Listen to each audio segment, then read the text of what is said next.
भारत सरकार के विदेश मंत्रालय ने अपने नागरिकों को सलाह दी है कि वे अगली सूचना तक इजराइल और ईरान की यात्रा न करें।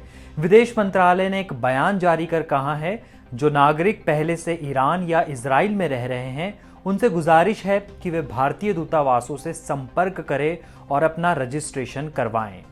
विदेश मंत्रालय ने दोनों देशों में रहने वाले भारतीयों को सलाह दी है कि वे अपनी सुरक्षा का ध्यान रखें और घर से बाहर कम से कम निकले।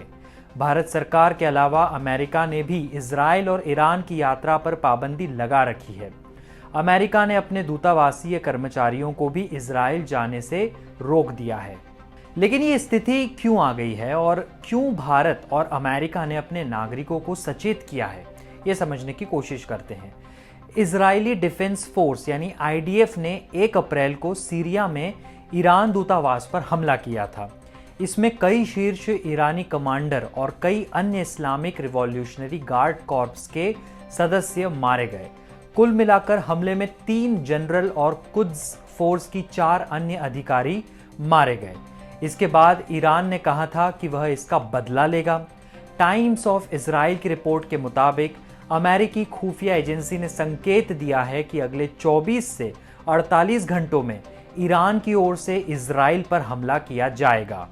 ईरान के supreme leader Ayatollah Ali Khamenei ने 3 अप्रैल को कहा कि ब्रिगेडियर जनरलों पर इजरायली हमला उसके यानी इजराइल के हताशा को जाहिर करता है और ऐसी कोशिशों से वह हार से बच नहीं सकता। ईरान ने कहा था कि मरने वालों में कुद्स फोर्स के 2 ब्रिगेडियर जनरल मोहम्मद रजा जाहेदी और मोहम्मद हादी हाजी रहीमी शामिल हैं। 4 अप्रैल को इजराइल के प्रधानमंत्री बेंजामिन नेतन्याहू ने कहा कि इजरायली सेना ऐसे किसी भी संभावित हमले को जवाब देने के लिए तैयार है जिससे इजरायलियों को नुकसान पहुंचने की आशंका है। सीरिया में इजरायली हमले में मारे जाने वाले मोहम्मद रजा जाहेदी और मोहम्मद हादी हाजी राहिमी सीरिया लेबनान में ईरान रिवॉल्यूशनरी गार्ड का संचालन करते थे।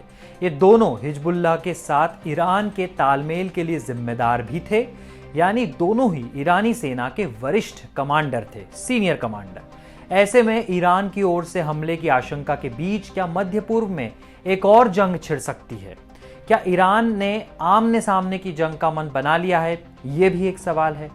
ईरान के इस्लामिक रिवॉल्यूशनरी गार्ड्स कॉर्प्स के commander in chief general Hussain सलामी दमिश्क यानी सीरिया की राजधानी, जिसे डमस्कस भी बोलते हैं, तो कमांडर इन चीफ दमिश्क में मारे गए कमांडरों के अंतिम संस्कार में शामिल हुए। वहां उन्होंने कहा कि हमारे जाबाज लोग यहूदी शासन को मुंहतोड़ जवाब देंगे। यहूदी शासन मतलब इजराइल का शासन। हम चेतावनी देते हैं कि हमारी व्यवस्था के खिलाफ किसी भी दुश्मन की ओर से किसी भी हमले को लेकर हम चुप नहीं बैठेंगे। विदेशी मामलों के जानकार और थिंक टैंक इमेजिन इंडिया के प्रेसिडेंट रॉबिंद्र सचदेव ने क्विंट हिंदी से बातचीत की। उन्होंने कहा कि इसे एक और जंग नहीं कह सकते हैं, इसे हम कह सकते हैं कि गाजा का युद्ध पूरे मध्य पूर्व में पैर पसार रहा है, यानी कि फैल रहा है। ईरान ने कहा है कि वो इजराइल को जवाब देगा। अब इससे ये अंदाजा लगाना मुश्किल है कि वो किस तरह से जवाब देगा। क्या वो आमने सामने का युद्ध करेगा या फिर मिसाइल से हमले करेगा, ये अभी कहा नहीं जा सकता है। इस खबर पे आगे जो भी अपडेट होगी क्विंट हिंदी पर आपको जरूर बताया जाएगा। तब तक के लिए देश दुनिया की बाकी खबरों को हमारी वेबसाइट और यूट्यूब चैनल पर देखते रहिए और इस वीडियो को लाइक कीजिए और सब्सक्राइब कीजिए क्विंट हिंदी के यूट्यूब चैनल को।